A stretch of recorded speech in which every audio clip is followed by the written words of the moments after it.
how can I lower ACOS quickly without sacrificing sales volume? So it is, again, let's define ACOS. It's the cost of how much it costs you to sell that product, right? But how much it costs you to sell the product only from the advertising point of view, not from a total business revenue point of view. TACOS would have been if you're considering both organic and paid ads sales. It is only the sales that you're making only with your ads. So the question is, how can you lower that quickly without sacrificing sales volume? So what is happening most of the time, and why I love this question, without sacrificing sales volume, is because most of the time, whenever you see that it's a high ACOS, and here, let's say you're selling a product for $50 and it costs you $50 to sell the one item. In that case, you have 100%. So the same amount of revenue, it's costing you the amount that you invest in advertising. Now, in that scenario, what would normally happen is that you would want to lower as much as possible your ad cost of sales. So it's going to,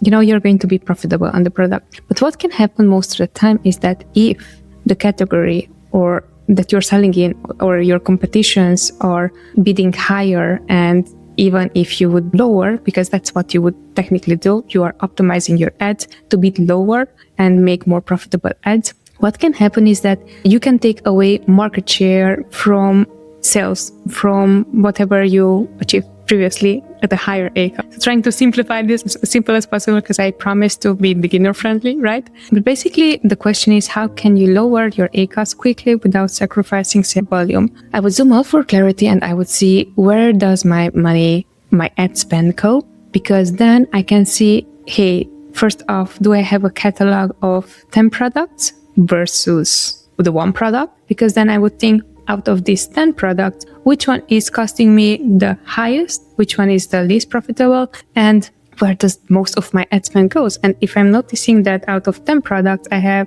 2 products that are not so profitable where my ad spend goes, but the rest of the 8 products, maybe they are profitable, then I would go at the product that is most profitable, and also I have inventory for, and I would try to advertise for that. So by doing this small switch of looking into what to prioritize, you are technically optimizing ACOS quickly without sacrificing your sales volume, because what you're doing, you're going to focus on something that works rather than something that already works but you want it cheaper. So my way of lowering ACOS would not necessarily be right away optimizing your bids and taking away sales, but rather, how can I look at the total business point of view, like total performance view, and focus on that rather than I saw that I made the one sale and I'm optimizing that right away.